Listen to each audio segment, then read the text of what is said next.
Alright, now we're getting into the interesting part of this. I'm going to bring a cube. This cube is going to act as my camera carrier. Call it the crane, the camera, the vehicle that carries the crane, that carries the camera. This cube, I will go ahead and, you know, copy because I want this cube to carry the movements. This cube should play on the same timeline um with the vehicle. So I've copied the actual entire movement of the vehicle on this cube. But what I would do is I delete the rotation and the scale properties of the vehicle and I keep only displacement.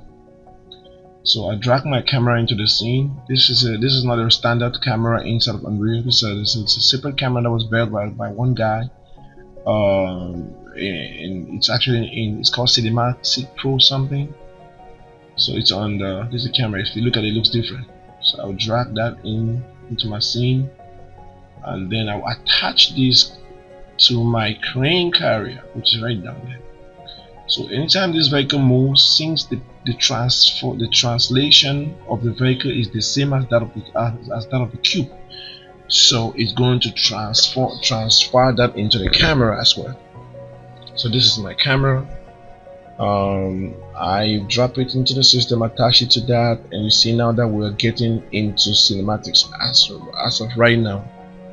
So camera animation is something that is, again, it just depends on who is doing it. What are you trying to tell? This is the most important part of filmmaking, camera work, because your camera is what tells the audience what you want them to hear.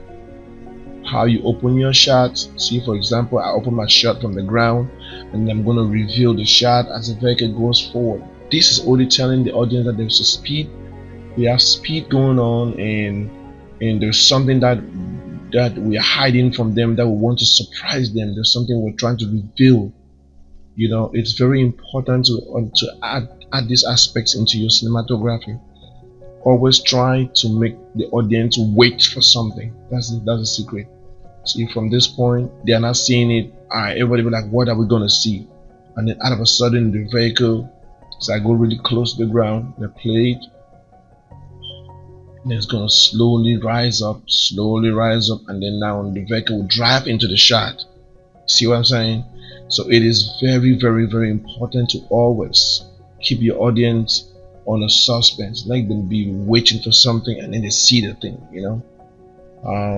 Well, this is not a cinematography 101, but it's just an idea. Another thing that I always advise people is, if you're dealing with chase scenes, all the sequences that has to deal with telling your audience something that has to do with speed, try as much as possible to use, if not wide angle lenses.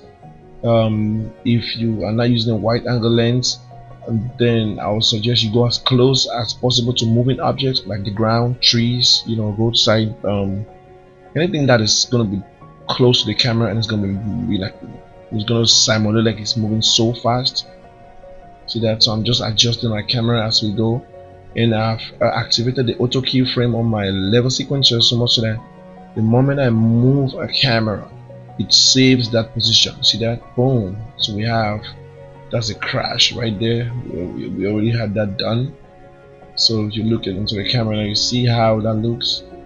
So it's gonna hit that.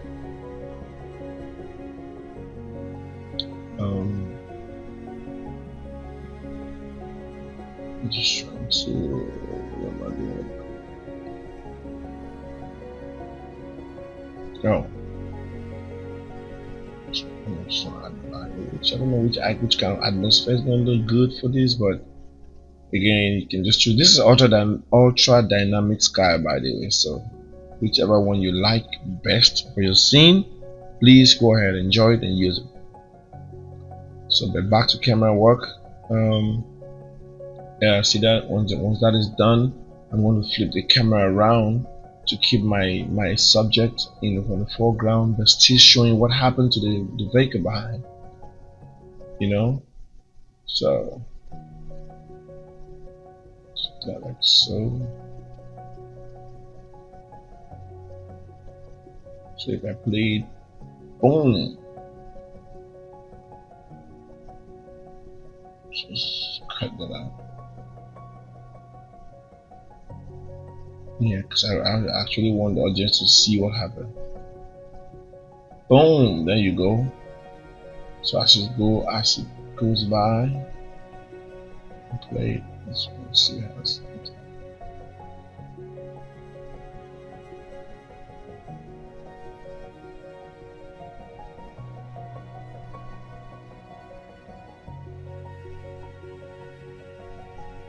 There you go.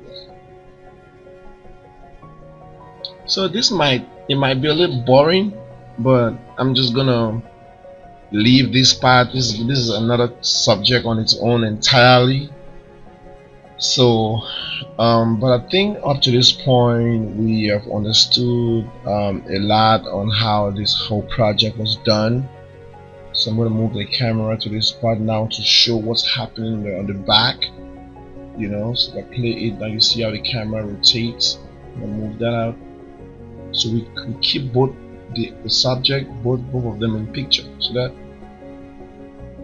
even revealing how the other police officer is gonna take off. Boom! We see him taking off to start to commence the chase.